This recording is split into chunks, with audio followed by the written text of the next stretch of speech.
तिमिरान्धस्य ज्ञानाञ्जनशलाकया चक्षुरुन्मीलितं येन तस्मै श्रीगुरवे नमः। गुरवे गौरचन्द्राय राधिकाय तदालये कृष्णाय कृष्णभक्ताय तद्भक्ताय नमो नमः। वाञ्छाकल्पतरुभ्यश्च कृपा सिन्धुभ्यैव च पतितानां पावनेभ्यो वैष्णवेभ्यो नमो नमः। नमो महावदान्याय कृष्णप्रेमप्रदायते कृष्णाय कृष्णचैतन्यनाम्ने गौरत्विषे नमः।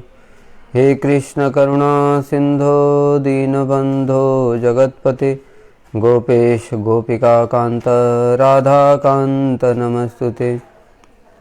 तप्त कांचन गौरांगी राधे वृंदावनेश्वरी वृषभानुसुते देवी प्रणमामि हरिप्रिये।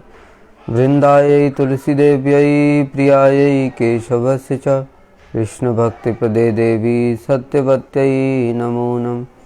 श्रीकृष्ण चैतन्य प्रभु नित्यानंद श्री अद्वैत गदाधर शिवासादि गौरभक्तवृंद। हरे कृष्ण कृष्ण कृष्ण हरे हरे हरे राम राम राम हरे हरे। श्री जैव धर्म 24वां अध्याय लिंक शेयर कर दिया।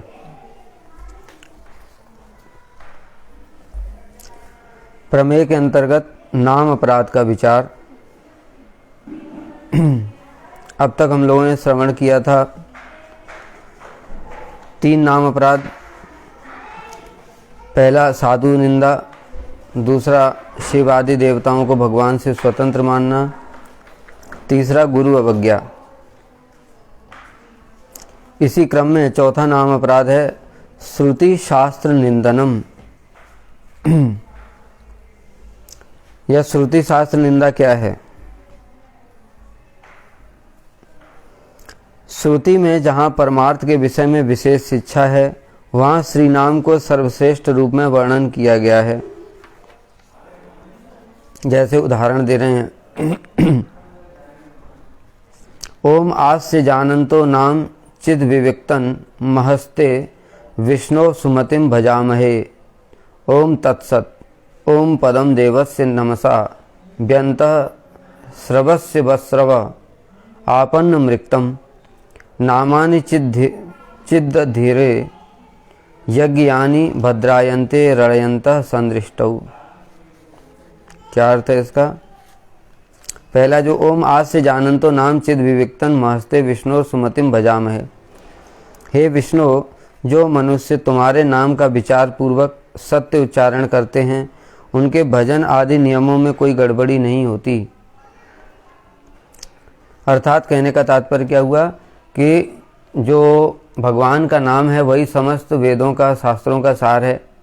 इसलिए जो भगवान का नाम का उच्चारण कर रहे हैं उनका भजन ठीक चल रहा है।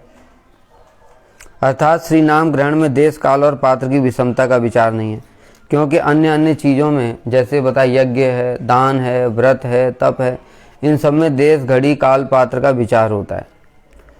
अगर यज्ञ तामसिक समय में किया जाए तो उसका फल नहीं होगा। दान अगर तामसिक व्यक्ति को दे दिया तो उसका तामसिक फल होगा। इस प्रकार से सभी चीज़ों में विचार है।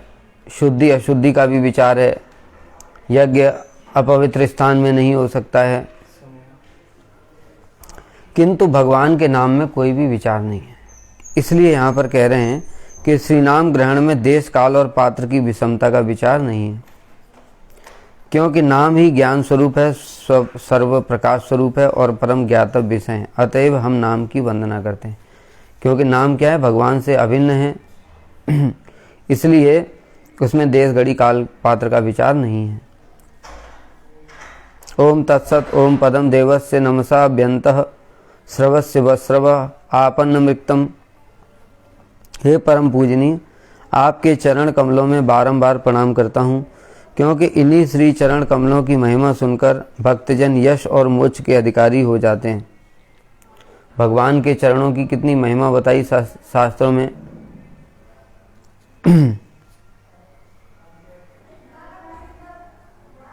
उन्हीं की महिमा को सुनकर के भक्त लोग क्या हो जाते हैं, मोक्ष के अधिकारी हो जाते हैं। और तो क्या, जो आपके चरण कमलों का निर्वाचन करने के लिए वाद विवाद में प्रवृत्त होते हैं और परस्पर कीर्तन के द्वारा उनका अनुशीलन करते हैं, उनके अंतःकरण में आसक्ति का प्रादुर्भाव होने पर वे उन चरणों का साक्षात्कार करने के लिए उन चैतन्य स्वरूप आपके नाम का ही आश्रय लेते हैं। क्या बता रहे हैं कि जो जैसे भी लोग हैं, यहाँ तक कि भक्तों की दो बात छोड़ो, जो वाद विवाद में प्रवृत्त होते, ज्ञानी हैं, योगी हैं, वो सब भी, ये सब भी क्या करते हैं, भगवान के नाम का ही आश्रय लेते हैं, क्योंकि नाम की कृपा के बिना इनकी भी चित्त शुद्धि नहीं होगी। और बता रहे हैं, ओम तमुस्तो तारः पूर्वम यथा विधृतस्य गवर्भम जनसा पिपर्तन आस्य जानन्तो नाम चिद विविक्तन महस्ते विष्णोर सुमतिम भजामहे। अर्थात उस प्राचीन प्रसिद्ध पूर्ण तत्सत पदार्थ को श्री कृष्ण के संबंध में जैसा तुम लोग जानते हो वैसा ही कीर्तन कर जन्म की सार्थकता करो, परंतु हम लोग वैसा नहीं करते। इसका कारण यह है कि जब हम यह नहीं जानते कि उनका स्तव अथवा कीर्तन कैसे किया जाए, तब चिर निर्विवच्छिन्न नाम करना ही हमारा कर्तव्य है। जैसे हमारे गुरुवर्ग ने बताया कि जब तक भगवान की हमको स्फूर्ति नहीं हो जाती, अनुभूति नहीं हो जाती, तब तक हम भगवान का ध्यान कैसे करेंगे, क्या ध्यान करें। जो भी ध्यान करेंगे उसमें क्या होगा, जड़ भाव रहेगा। इसलिए कीर्तन कैसे करना है, उसमें संबंध होना चाहिए। लीलाओं का दर्शन हम कर नहीं सकते, लीलाओं का स्मरण करेंगे तो फिर से जड़ भाव उत्पन्न होगा। इसके लिए जब तक इस प्रकार की भावना है तब तक हम क्या कर सकते हैं, इसमें बता रहे हैं, केवल तब तक चिर निवच्छिन्न नाम करना ही हमारा नित्य कार्य, अर्थात नाम का ही आश्रय ग्रहण करना चाहिए। इस प्रकार सभी उपनिषदों में, वेदों में नाम की महिमा पाई जाती है। वेदे रामायणे च पुराणे भारते तथा आदावन्ते च मध्ये च हरिभक्त हरि सर्वत्र गीयते। क्या बताएं, वेद में, रामायण में, पुराण में, महाभारत में आदि, अंत और मध्य सर्वत्र हरि का नाम ही कीर्तन किया गया है। जिन मंत्रों में नाम की महिमा प्रकाशित हैं उनकी निंदा करने से नाम अपराध होता है। अब इतनी सारी नाम की महिमा बताई गई है, उन मंत्रों में जिनमें नाम की महिमा बताई गई है उनकी निंदा करने से वो क्या होता है, नाम अपराध होता है। तथा नाम महिमा सूचक श्रुति मंत्रों की उपेक्षा करते हैं, ऐसा करना भी नाम अपराध है। जो नाम की महिमा शास्त्र में बताई गई है उसकी उपेक्षा करके अन्य अन्य चीज़ों जैसे कर्म, ज्ञान, योग इत्यादि में जाते हैं, ये भी क्या है, नाम अपराध है। इस नाम अपराध का फल यह होता है कि अपराधी की नाम में रुचि नहीं होती। तुम लोग इन प्रधान श्रुति मंत्रों को श्रुतियों का प्राण समझकर हरि नाम करो। कहते यही समस्त वेदों का सार है, हरि नाम ही, इसलिए नाम ही करना चाहिए। पहले हम नाम की महिमा बहुत बता चुके हैं। इसी कारण से हमारा क्या है, क्योंकि हमने भी पूर्व जन्म इस प्रकार से नाम प्रभु की निंदा करी है, इसीलिए हमारी नाम में रुचि नहीं होती। इतना नाम करते हैं फिर भी नाम में क्यों नहीं रुचि हो रही, क्योंकि हमने पूर्व अपने जन्मों में इस प्रकार से नाम प्रभु की निंदा करी है। ये तो एक हो गया श्रुति शास्त्र निंदा। दूसरा इसका तात्पर्य है कि जो भक्ति परक शास्त्र हैं, जैसे हम लोग भक्ति में हैं, तो भक्ति परक जो शास्त्र हैं वो सबके लिए आदरणीय हैं, किंतु उस ऐसा होने पर भी जो कर्म परक शास्त्र हैं, जो ज्ञान परक शास्त्र हैं, श्रुति शास्त्र इत्यादि हैं, उनकी भी निंदा नहीं करनी चाहिए। ये भी अपराध है। जैसे हम लोग भक्ति में हैं तो दूसरे जो कर्म परक शास्त्र हैं, अरे ये सब कर्म कांड की बातें, ये सब बेकार है, ये फालतू के शास्त्र हैं, इस प्रकार से अगर कहते हैं तो ये भी अपराध है। इसका कारण क्या है, हम लोग कभी भी श्रुति शास्त्रों की निंदा नहीं करते, हम लोग उनका तुलनात्मक विश्लेषण करते हैं। तुलनात्मक अर्थात कर्म से श्रेष्ठ ज्ञान, ज्ञान से श्रेष्ठ योग, योग से श्रेष्ठ भक्ति, इस प्रकार से। श्रुति शास्त्र की निंदा करने से अपराध होता है। क्यों अपराध होता है, इसका कारण यह है कि भगवान ने जितने भी शास्त्र हैं सारे भगवान से ही प्रकट हुए, तो भगवान ने अधिकार के अनुसार शास्त्रों की रचना की है। यहाँ पर तामसिक शास्त्र भी हैं, राजसिक शास्त्र भी हैं, सात्विक शास्त्र भी हैं और निर्गुण भी हैं।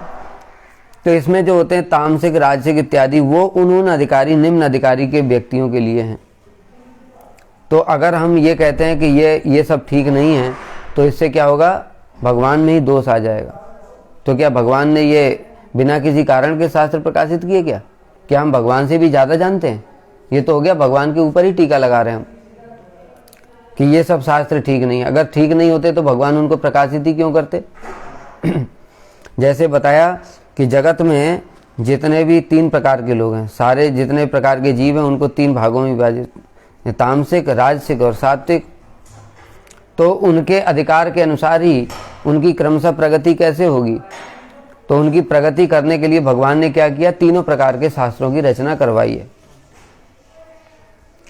इसलिए वो जो तामसिक प्रवृत्ति के व्यक्ति हैं वो तामसिक शास्त्रों में अनुशीलन करेंगे और धीरे धीरे उनकी क्रमशः प्रगति होगी, वो राजसिक में प्रवेश करेंगे। जो राजसिक प्रवृत्ति के व्यक्ति हैं वो राजसिक शास्त्रों का आश्रय लेंगे, धीरे धीरे प्रगति करके वो सात्विक में प्रवेश करेंगे, और जो सात्विक है वो निर्गुण में प्रवेश करेंगे।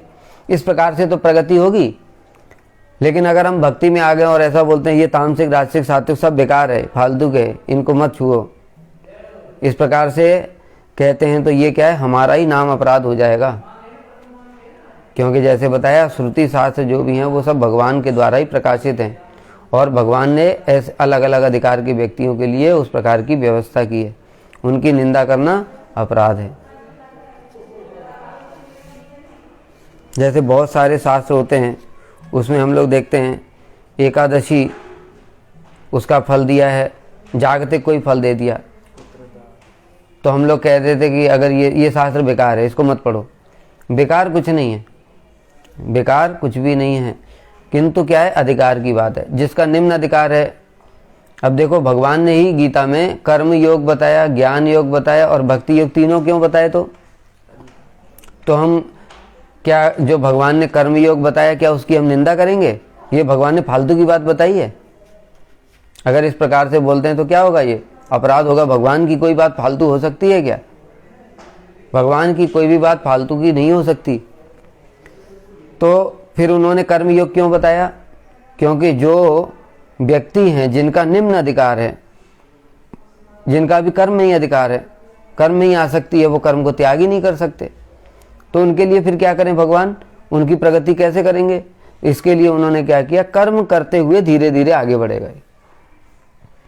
इसलिए भगवान ने गीता में स्पष्ट रूप से बोल दिया है, न बुद्धि भेदम जनयेत अज्ञानाम कर्म संगिनाम जोषयेत सर्व कर्माणि विद्वान युक्तः समाचरण।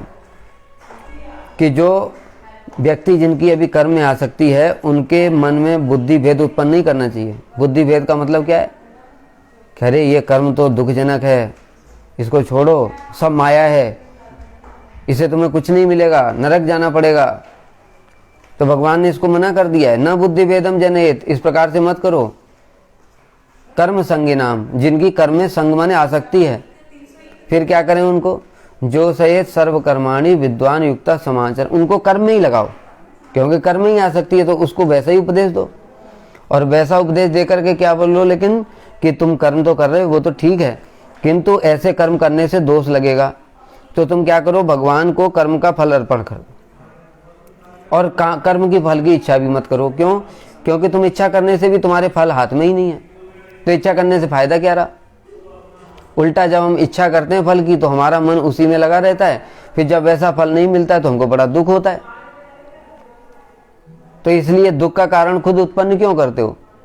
अगर फल मिलना होगा तो मिल जाएगा, नहीं मिलना होगा तो मिल जाएगा। कर्म करो तुम। भगवान ने गीता में बोला ना अर्जुन को, कर्मण्येवाधिकारस्ते मा फलेषु कदाचन।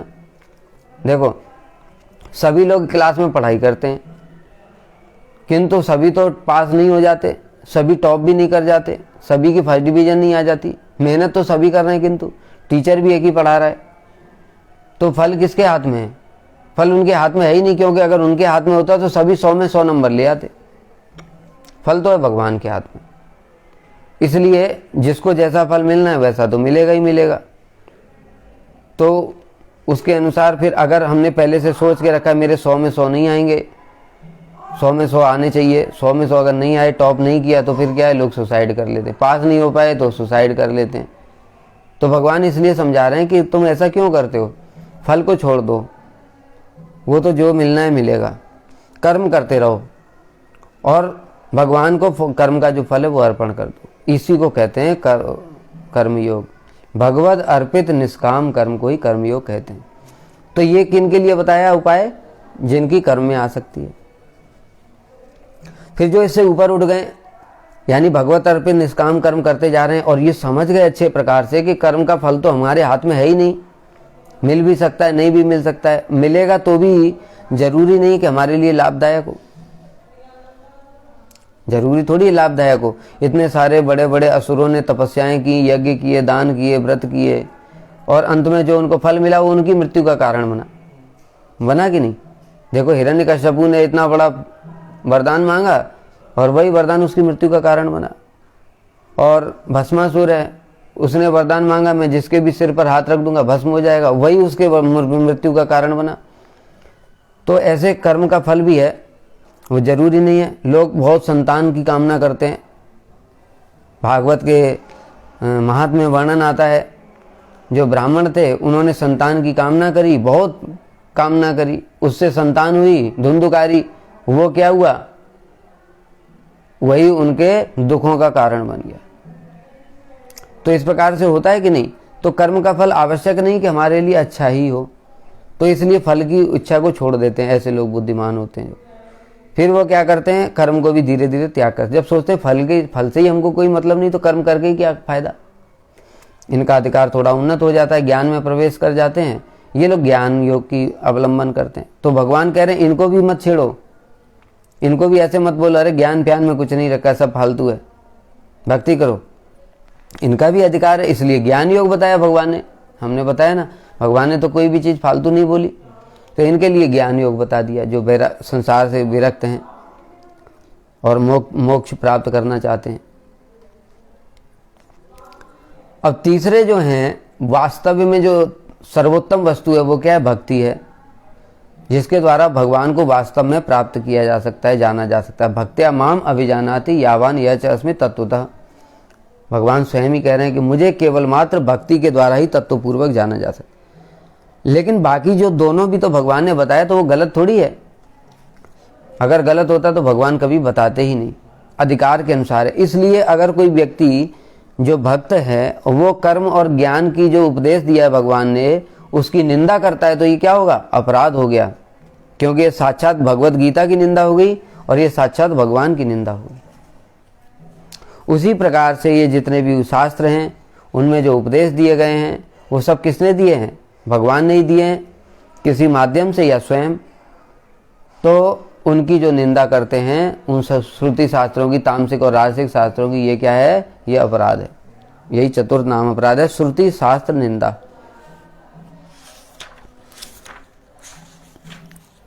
उसके बाद पांचवा है अर्थवादो। ये बहुत करते हैं लोग। क्या बताया, विजय प्रभु आपके श्रीमुख से तो मानो अमृत बरस रहा है। अब पांचवें अपराध को समझने के लिए बड़ी उत्कंठा हो रही। अब देखो, इनको ये अमृत के समान लग रहा है, किंतु हमको अमृत नहीं लग रहा है। कारण क्या है, कारण ये है कि ये सिंसियर होकर के हरिनाम करना चाहते हैं, तो वो हरिनाम से नाम अपराध ना हो जाए, इसके लिए ये नाम अपराध बताए जा रहे हैं। कहीं हमसे अपराध ना हो जाए नाम करते हुए, इसके लिए नाम अपराध बताए जा रहे हैं। तो अब इनको ये बात समझ में आ रही है कि अच्छा, ये जानने से क्या होगा, अब हमारा अपराध नहीं होगा, इसलिए वो अमृत के समान प्रतीत हो रहा है। हमारा क्या है, भी नाम करने की इच्छा नहीं है। जब नाम करने की इच्छा नहीं है तो नाम अपराध से भी हमको कोई चिंता भी नहीं है। यही कारण है कि हमको इस प्रकार के उपदेश भी अच्छे नहीं लगते, अमृत के समान। अधिकार के अनुसार ही उपदेश अच्छे लगते हैं। इसी प्रकार की जो बातें हैं, किसी किसी को देखोगे तत्व सिद्धांत सुनाने पर नींद आ जाती है, दूसरे हैं तत्व सिद्धांत सुनाने पर तो पूरा ऐसा उनका अलर्ट हो जाते हैं, पूरा 1 घंटा बिल्कुल ध्यान से सुनेंगे और बाकी लोग सो जाते हैं। कारण क्या है, वह भी अधिकार की बात है। तो जो व्यक्ति उस चीज में चेष्टारत है, उस चीज में उसको आनंद आएगा। लेकिन जो चेष्टाहीन है, संसार में भी देखो, हमारा जो इंटरेस्ट का विषय होता है उसमें तो हम लोग बड़े ध्यान से सुनते हैं, जैसे जिनको प्रजल्प करने का, किसी को क्रिकेट का शौक है, कहीं क्रिकेट में दूर से भी लोग अगर जैसे ट्रेन में भी कोई बात कर रहे हैं, 4-5 सीट छोड़ करके ट्रेन में, और कोई क्रिकेट की बात कर रहा है, वो अपनी सीट से उठ करके वहाँ पहुँच जाएगा और उनसे बात शुरू कर देगा। होता है कि नहीं? कोई अगर राजनीति में इंटरेस्टेड है, राजनीति की बात चल रही है, तो घंटों घंटों पूरा राजनीति की बात करते रहेंगे। इसी प्रकार से भक्ति में भी जिसको इंटरेस्ट है, जो सिंसियर होकर के भजन करना चाहता है, उसके लिए तो ये उपदेश अमृत के समान है, क्योंकि ये हमको अलर्ट कर रहे हैं, ओ ऐसा नहीं करना है, ऐसा करेंगे तो हमारा क्या हो जाएगा, अपराध होगा, और फिर हम हरि नाम करेंगे तो भी लाभ नहीं होगा। इसलिए इससे सावधान रहो। इसलिए इन सब उपदेशों को विजय कुमार और ब्रजनाथ जी को अमृत के समान प्रतीत हो रहे हैं।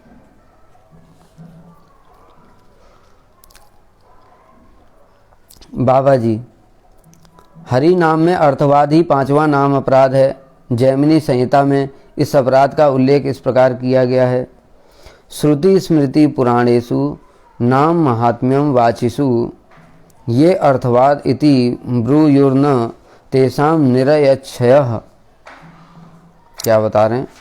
श्रुति, श्रुति किसे कहते हैं? वेद हैं, उपनिषद हैं, इनको श्रुतियाँ कहते हैं। जो स्रोत परंपरा में हमको प्राप्त हुए, पहले कृष्ण से ब्रह्मा जी को, ब्रह्मा जी से नारद जी को, नारद जी से फिर व्यास जी को, इस प्रकार से श्रुतियाँ हैं ये। पुराण कौन से हैं? जिनमें सारे इतिहासों का वर्णन किया, उन्हीं श्रुति यानी वेद और जो उपनिषद है उनमें मंत्र दिए गए। जैसे अभी ये मंत्र आए थे, ओम अस्य जानन्तो, ओम तत्सत, ओम, ये सब, ये वेद मंत्रों को हमारे लिए समझना क्या है, अत्यंत कठिन है। इसके लिए भगवान ने पुराणों की रचना करवाई है। पुराणों में क्या है, उन्हीं वेद मंत्रों का जो शिक्षाएं हैं, उन शिक्षाओं को कथाओं के माध्यम से समझाया गया। तो कथाएं हमको अच्छे से समझ में आ जाती, फिर उसका सार क्या है वो समझ में आ जाता। स्मृति क्या होती है? स्मृति होती है कि जो समाज को सुचारू ढंग से चलाने के लिए वेदों के आधार पर ही जो नियम बनाए गए हैं। जैसे मनु स्मृति, प्रारंभ में जब ब्रह्मा जी ने सृष्टि की, तो जो मनुष्यों की जो स्त्री पुरुष के संयोग से जो सृष्टि प्रारंभ कहाँ से हुई, मनु शतरूपा से। तो मनु को भगवान ने फिर ब्रह्मा जी ने आदेश दिया कि तुम ये सृष्टि को चलाओ, संतान उत्पन्न करो, और प्रजा को सुचारू ढंग से चलाने के लिए तुमको कुछ नियम तो बनाने पड़ेंगे। तो मनु ने क्या किया, मनु स्मृति, एक स्मृति शास्त्र लिखा। उसमें क्या है, जो जो शास्त्रों में कहा गया है वही बातें हैं सारी, लेकिन कुछ समाज में, जैसे सतयुग में समाज अलग प्रकार का था, त्रेता में अलग प्रकार का है, द्वापर में व्यवस्था सब बदल जाती ना, तो उस प्रकार के समाज की व्यवस्था को उस समय चलाने के लिए कुछ उसमें चेंज भी करते हैं, उनको स्मृति कहते हैं। तो उसमें नियम बनाए कि वर्ण आश्रम धर्म के सारे, ब्राह्मण ऐसे कर्म करेंगे, क्षत्रिय ऐसे करेंगे, वैसे ऐसे करेंगे, शूद्र ये सब करेंगे। संतान उत्पत्ति के भी नियम है, उसमें विवाह के नियम हैं। तो सारा जो समाज की जो व्यवस्था है उसको ठीक ठीक प्रकार से चलाने के लिए स्मृति शास्त्रों की रचना की गई।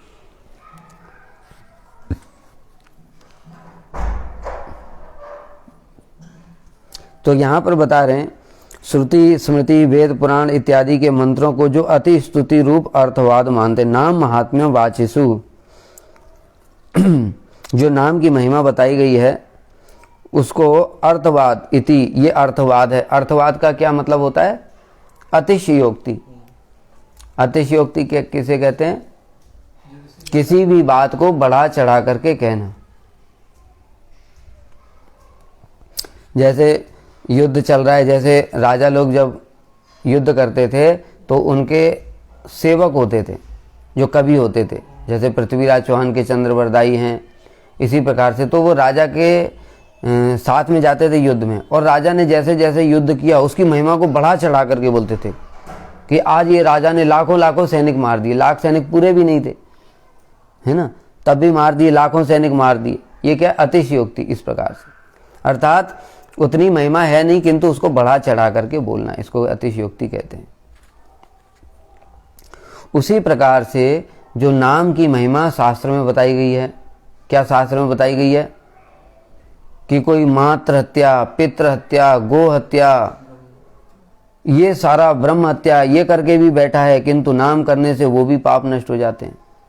तो कोई सोच रहा है अरे ये तो बढ़ा चढ़ा करके नाम की महिमा बोली गई, ऐसा थोड़ी होता है। वो तो कोई ब्राह्मण की हत्या कर दी, माँ की हत्या कर दिया, गाय की हत्या कर दिया, इतना बड़ा पाप नाम से दूर हो जाएगा? ये संभव नहीं। तो ये इसी को कहते हैं अर्थवाद, अर्थात नाम की जो महिमा शास्त्रों में बताई गई है, एक नाम करने से इतने पाप नष्ट हो जाते हैं जितना कि एक पापी व्यक्ति सारे जीवन में नहीं कर सकता।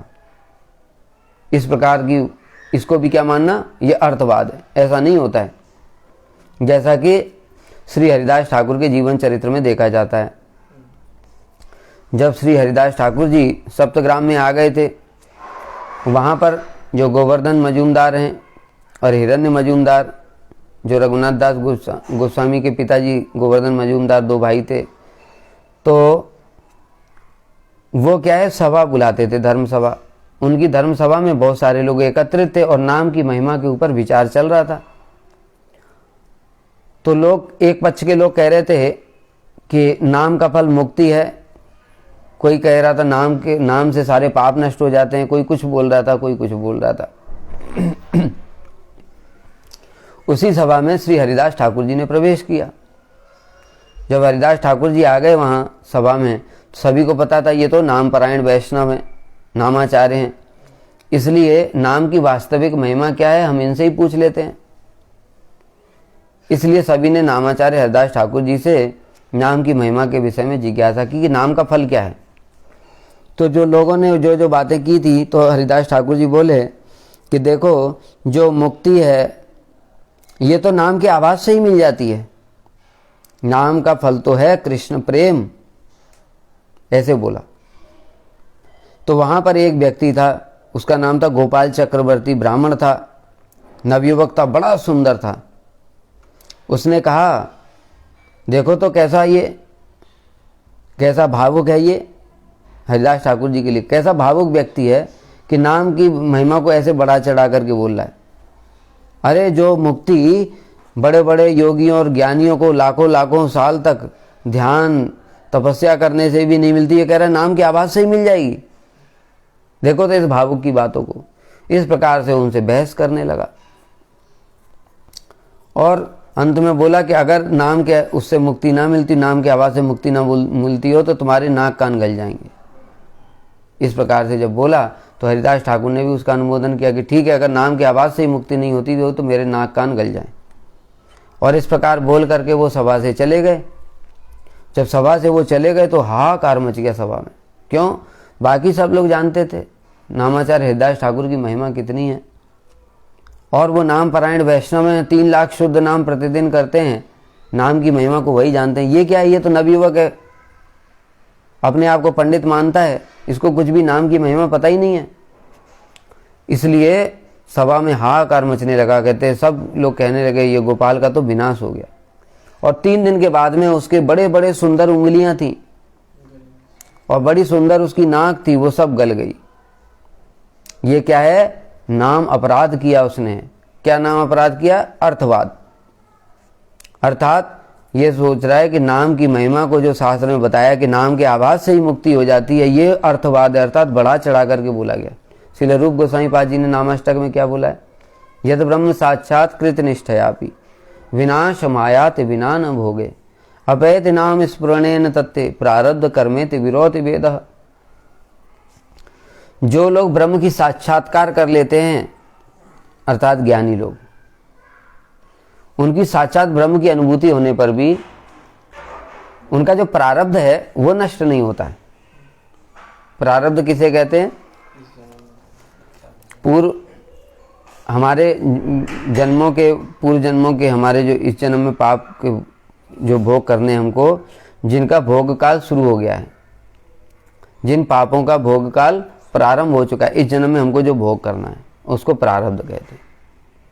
और अप्रारब्ध कहते हैं पूर्व जन्म के वे संचित पाप जिनका भोग काल अभी प्रारंभ नहीं हुआ है, वो हमारे अकाउंट में बचे हुए हैं। तो ज्ञानी लोगों का भी, ज्ञानी और योगियों का भी अप्रारब्ध नष्ट हो जाता है, किंतु प्रारब्ध उनको भोग करना पड़ता है। इसलिए ये लोग ऐसा जो बताया कि श्रील रूप गोस्वामी पाद जी क्या कह रहे हैं कि यद ब्रह्म साचो, ऐसा साक्षात ब्रह्म की अनुभूति कर लेते हैं उनको भी प्रारब्ध कर्म भोग करना पड़ता है, वो भी प्रारब्ध को नष्ट नहीं कर सकते, इतनी शक्ति नहीं है।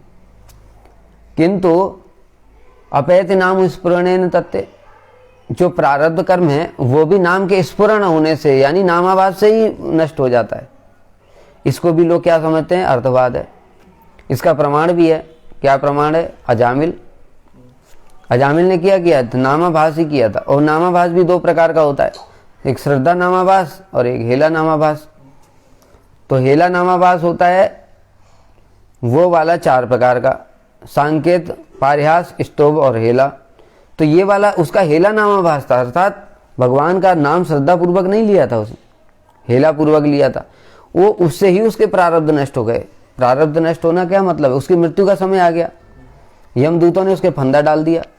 फंदा डाल के यमदूत खींच रहे हैं और खींचने पर भी किंतु उसी समय विष्णुदूत आ गए और उन्होंने उनको रोक दिया।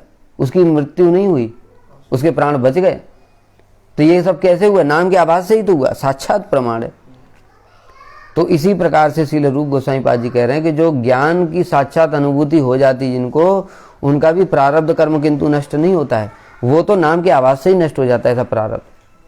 तो फिर नाम के आवाज से मुक्ति हो जाती है, इसमें क्या संदेह है? नामाभास से ही मुक्ति हो जाती है। और शुद्ध नाम, उसका फल क्या है? कृष्ण प्रेम। कृष्ण प्रेम शुद्ध नाम से प्राप्त होता है, नामाभास से कृष्ण प्रेम प्राप्त नहीं होगा। नामाभास का फल है शुद्ध नाम, शुद्ध नाम का फल है कृष्ण प्रेम। और नामाभास से ही बाकी जितने भी गौड़ फल हैं, मुक्ति, भुक्ति, भोग, मोक्ष सब मिल जाता है। इस प्रकार के शास्त्रों में अनेक सारे प्रमाण हैं। किंतु ये लोग कहते हैं कि नहीं, ये सब बात ठीक नहीं है, ये सब बातें तो नाम में श्रद्धा उत्पन्न करने के लिए करी गई हैं। जो अभी बताया था कि नाम करने से करोड़ों करोड़ों पाप नष्ट हो जाते हैं। अब देखो लोगों को संदेह क्यों हो जाता है, नाम को अर्थवाद करते क्यों है? क्योंकि वो कर रहे हैं नाम अपराध।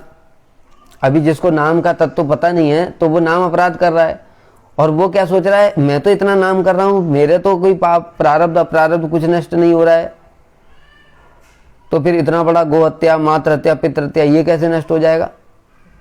ऐसा सोच करके फिर वो अपराध करते हैं। इसलिए कह रहे हैं तत्व सिद्धांत जानना बहुत आवश्यक है। नहीं तो नाम अपराध, नाम आवाज, शुद्ध नाम का अगर डिफरेंस पता नहीं होगा तो हम क्या सोचेंगे, शुद्ध नाम एक जो कनिष्ठ व्यक्ति जो नाम अपराध कर रहा है और एक महापाप शुद्ध नाम कर रहा है, दोनों को समझेंगे ये दोनों ही तो नाम कर रहे हैं, दोनों एक जैसे। लेकिन दोनों एक जैसे नहीं है, दोनों में जमीन आसमान का अंतर है। शुद्ध नाम के फल से एक नाम से ही कोटि कोटि पाप नष्ट हो जाते हैं, मातृ हत्या, पितृ हत्या, गो हत्या सब नष्ट हो जाता है। नाम आवाज से भी नष्ट हो जाते हैं, प्रारब्ध पाप भी नष्ट हो जाते हैं। इसलिए नाम के प्रति हमको संदेह नहीं करना चाहिए कि नाम की महिमा जो बताई है शास्त्र में वो बढ़ा चढ़ा करके बताई है। हमारे जैसे जो बद्ध जीव हैं, जो अश्रद्धालु जीव हैं, उनकी श्रद्धा उत्पन्न करने के लिए बताई, ऐसा नहीं।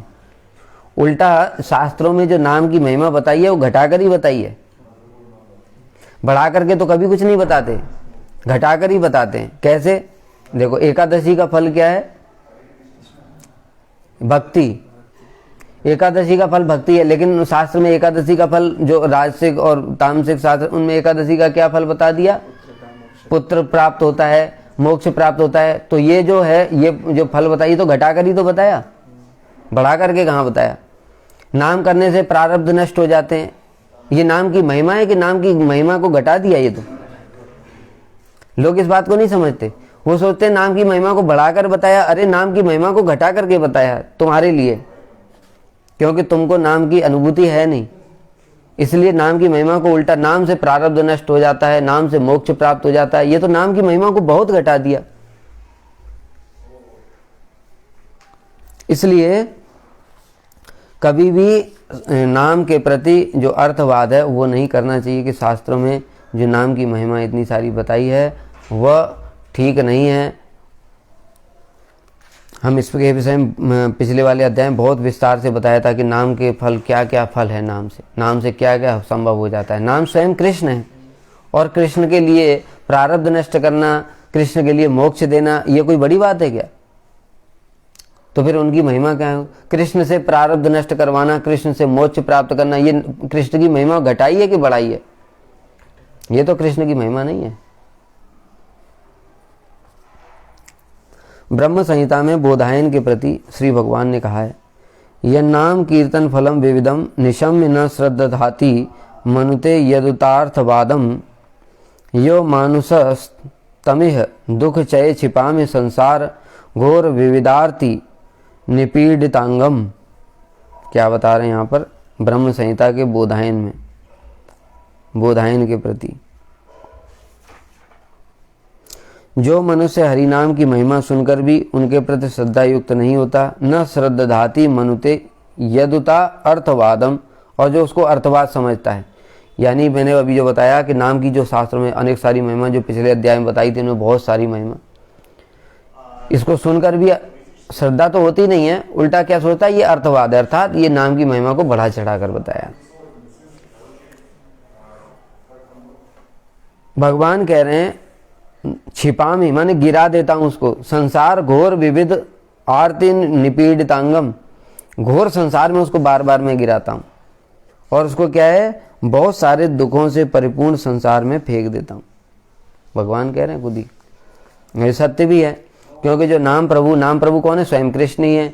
जो उनके प्रति अवज्ञा कर रहा है, अर्थात नाम की महिमा ये ठीक नहीं है, अर्थात नाम की महिमा पर जो भी डाउट करता है वो कृष्ण की महिमा पर ही डाउट कर रहा है। नाम और नामी तो अभिन्न है, वही कृष्ण है, अर्थात कृष्ण की महिमा पर डाउट कर रहा है। और कृष्ण की महिमा पर अगर डाउट करेगा तो क्या होगा? ये अपराध है। इसलिए भगवान क्या करते हैं? उसको संसार में बार बार डुबाते हैं। शास्त्रों में ऐसा कहा गया है कि भगवान नाम में भगवान की सारी शक्तियां निहित हैं, नाम पूर्ण चिन्मय हैं, अतएव वे मायिक जगत को ध्वंस करने में समर्थ हैं। ये तो बहुत छोटी बात है, हमने बताया ना, नाम की महिमा को ये सब बोलने से उल्टा घट जाती है। नाम की तो बहुत महिमा है। क्या है वो महिमा है? वो शील रूप गोस्वामी पाद जी ने बताया। देखो नाम की क्या महिमा, तुंडे तांडवनी रतिम वितनुते तुंडावली लब्धे, ये है नाम की महिमा। कि जब वो एक नाम जीवा पर उदित हो जाता है तो इतना आनंद होता है कि मन करता है कोटि कोटि जीवा हो जाएं। एक जीवा से इतना आनंद मिल रहा है, तो जब कोटि कोटि जीवाएं होंगी तो कितना आनंद मिलेगा। कर्ण क्रोड़ कदम्बिनी घटते कर्णार्बुदेभ्य स्मरण, जब ये कान में प्रवेश करता है हरि नाम तो इतना आनंद होता है कि मन करता है करोड़ों करोड़ों कान हो जाए। जब ये हरि नाम कान के माध्यम से हृदय में प्रवेश कर जाता है तो क्या है? सर्वेंद्रियाणाम कृतिम, समस्त इंद्रियों की वृत्ति रुक जाती है, स्तब्ध हो जाती है। जैसे महाप्रभु की लीला में देखते हैं, नाम सुनते ही बस क्या है? महाप्रभु आविष्ट हो जाते हैं, और कैसे कैसे उनके अंदर भाव दिखाई पड़ते हैं। वो नाम की महिमा तो वो है।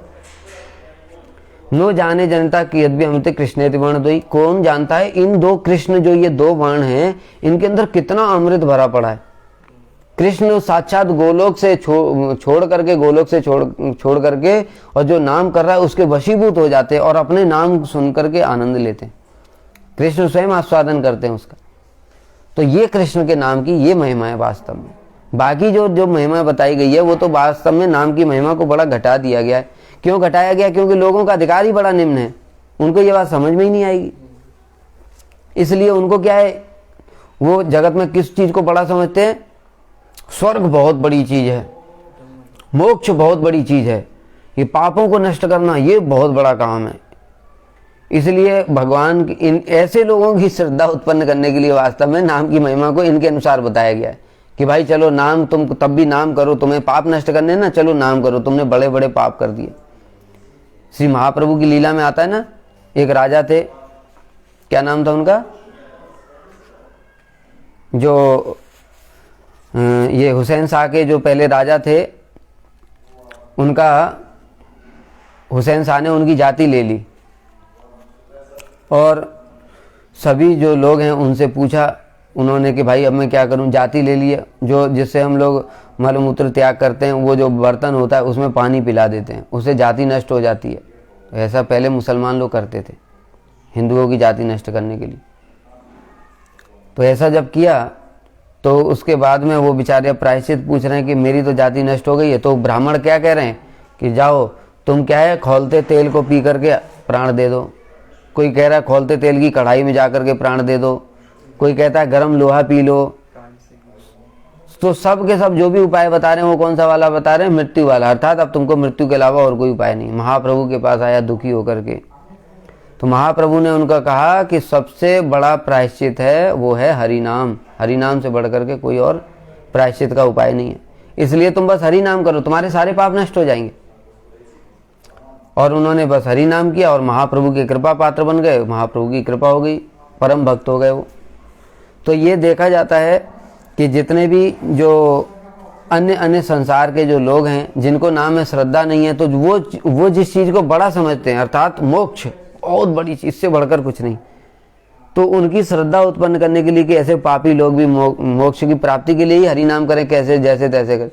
जो भागवत में बताया ना, अकामः सर्व काम व मोक्ष काम उदारदी तीव्रेण भक्ति योगेन यजेत पुरुषम परम, कि जिसकी कोई कामना नहीं है, जिसकी समस्त कामनाएं हैं, जिसकी मोक्ष की कामना है, जिसको भक्ति की कामना है, सभी को क्या करना चाहिए? तीव्र भक्ति योग करना चाहिए। उसी प्रकार से जो कामी है, जो निष्काम है, जो मोक्ष कामी, सबको हरि नाम करना है। भक्ति क्या है? हरि नाम। तो सबको क्या करना चाहिए? भक्ति करनी चाहिए, हरि नाम करना चाहिए। ऐसे लोगों की हरि नाम में श्रद्धा दिलाने के लिए ही बोला गया कि नाम से प्रारब्ध हो जाता है नष्ट, नाम से सारे पाप नष्ट हो जाते हैं, नाम से मोक्ष मिल जाता है। ये सब बताया, इनकी श्रद्धा के लिए बताया, नाम की महिमा को उल्टा घटा करके बताया। लेकिन नाम की महिमा इससे बहुत अधिक है और वो महिमा केवल मात्र भक्त लोग ही समझ सकते हैं।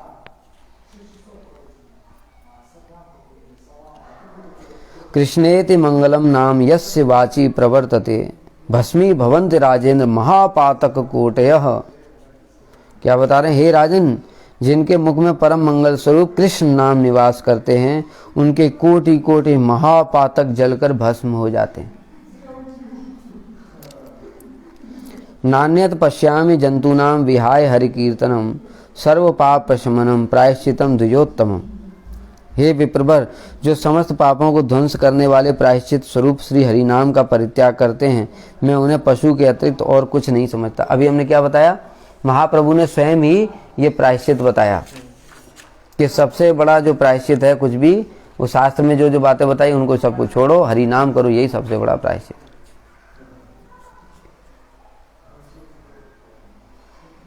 देखो जो बताया, नामनो अस्य यावती शक्ति पाप निर्हरणे हरे तावत कर्तुम शक्नोति पातकम पातकी जनः।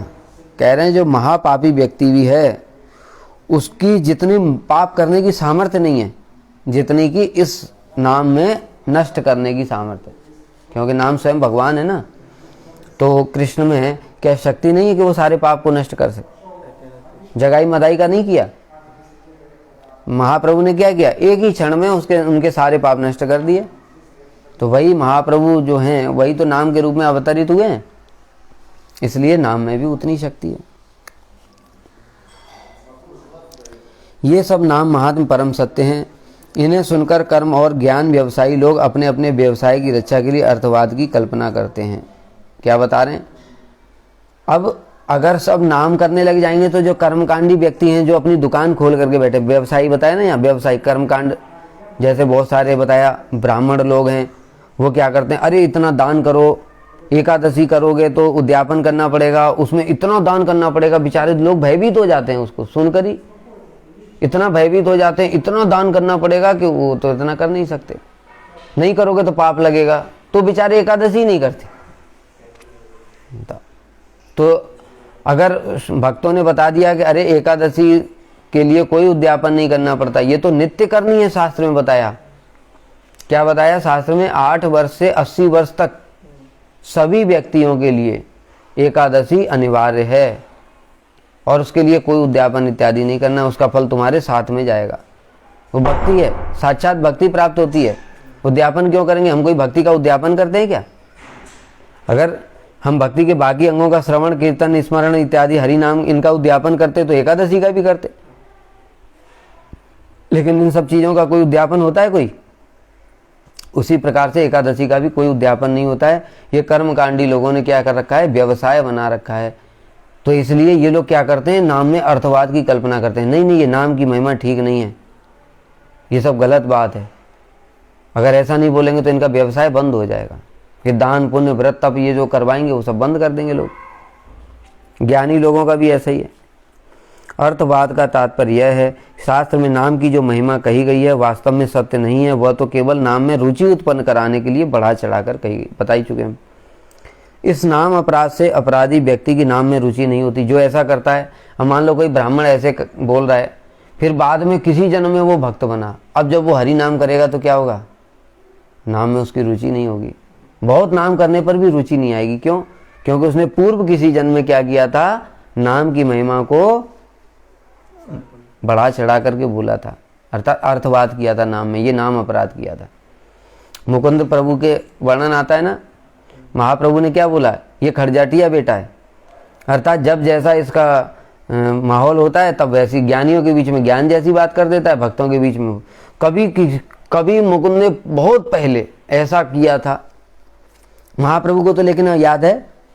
तो तुमने अगर कोटि जन्म पहले भी कुछ किया था नाम अपराध, तो वो महाप्रभु वो नाम प्रभु को तो सब याद है। इसलिए नाम हमारा हो नहीं रहा है, इसलिए अपराध कर रखे हमने।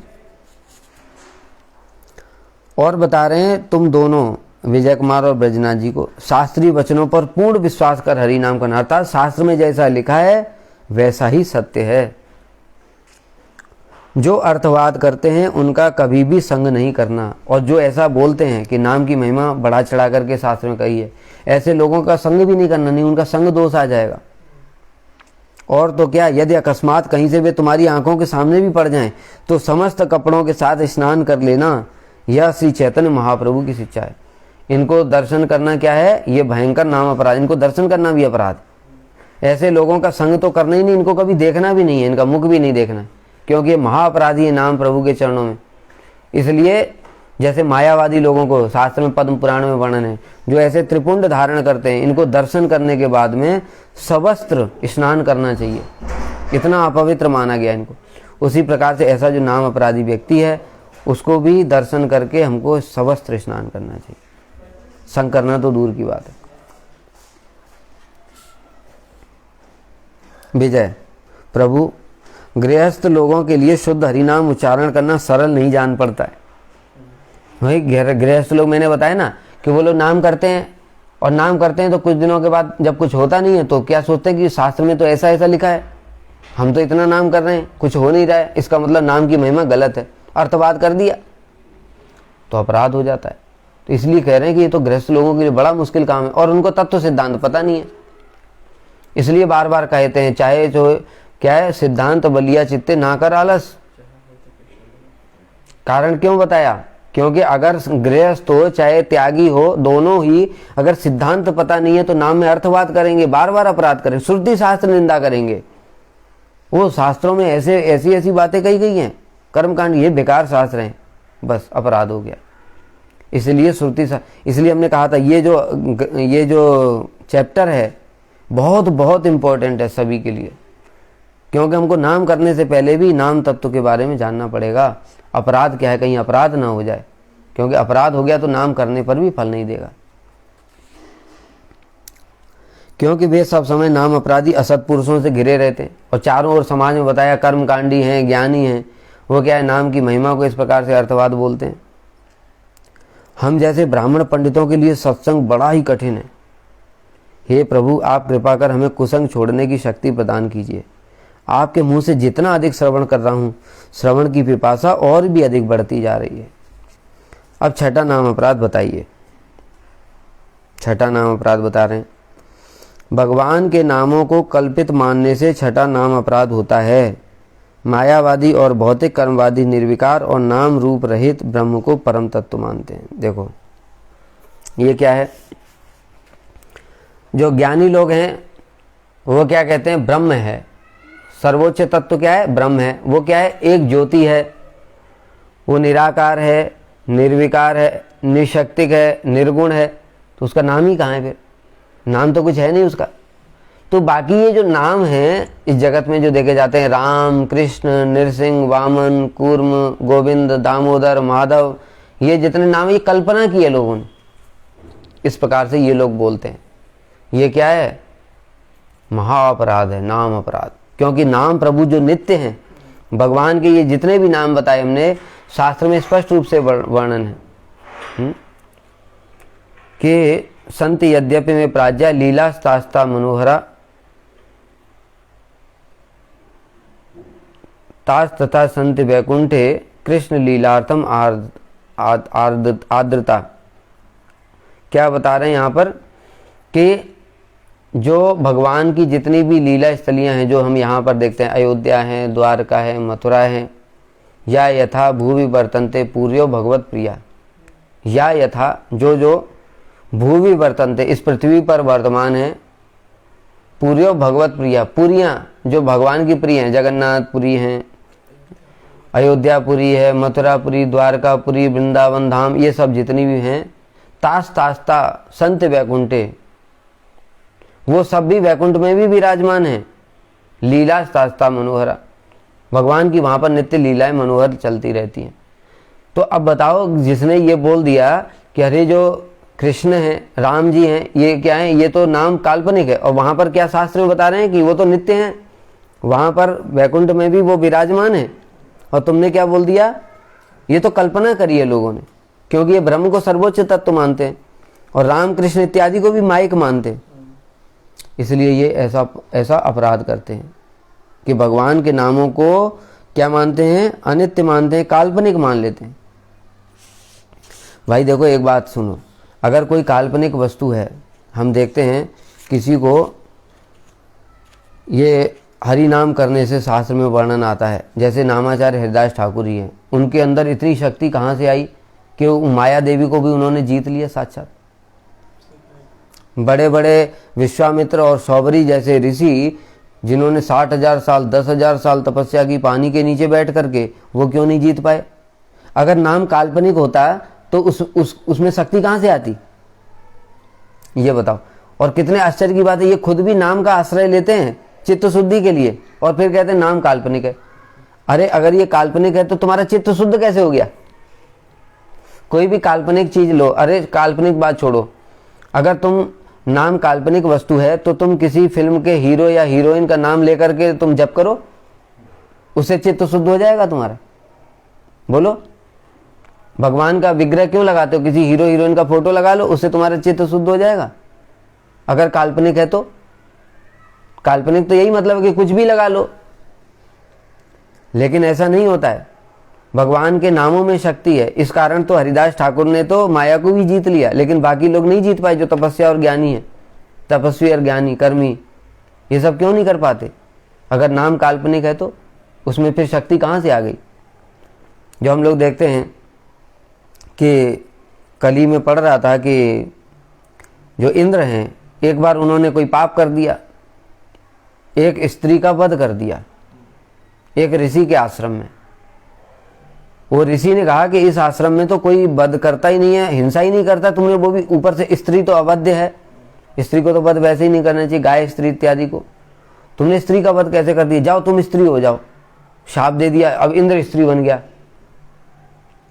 तो बेचारा बड़ा परेशान ब्रह्मा जी के पास गया, तो ब्रह्मा जी ने उसको उपाय बताया, तुम ठीक है भगवान के नाम का कीर्तन करो, मंत्र जप करो। भगवान के नाम का मंत्र बताया, वो जप करने से फिर से वो इंद्र बन गया।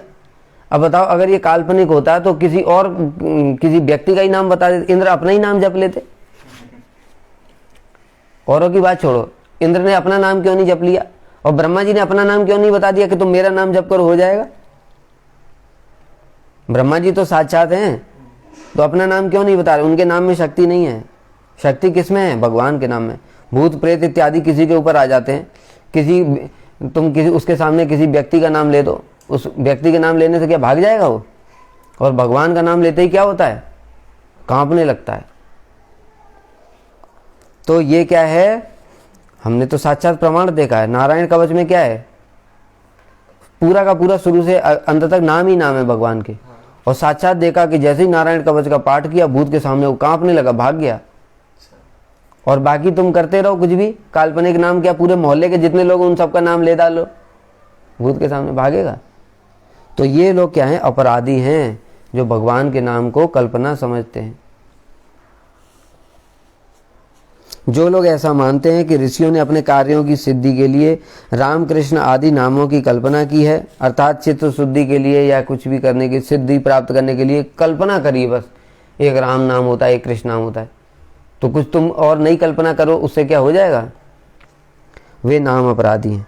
हरि नाम काल्पनिक नहीं वरन नित्य है, चिन्मय वस्तु है, पूर्ण शुद्धो नित्य मुक्तो अभिन्नत्वात् नाम नाम नाम चिंतामणि कृष्ण चैतन्य रस विग्रह। नाम चिंतामणि है, साक्षात कृष्ण चैतन्य रस के मूर्तिमान विग्रह हैं। जो कृष्ण का जो मूर्तिमान स्वरूप है उसी रस विग्रह स्वरूप ने ही नाम के रूप में अवतार लिया है। बताया था ना, 2 अवतार हुए एक वाच्यम एक वाचकम। वाच्यम अर्थात श्री विग्रह और वाचकम अर्थात श्री नाम। भक्ति के द्वारा चित्त इंद्रियों पर भगवान नाम प्रभु आविर्भूत होते हैं। क्या कह रहे हैं कि नाम हम लेते नहीं, लेकिन वो जब हम शुद्ध नाम हो जाएगा, हमारा जब अपराध खत्म हो जाएंगे तो नाम प्रभु स्वयं आविर्भूत होंगे हमारी इंद्रियों पर। हम जबरदस्ती नाम नहीं ले सकते।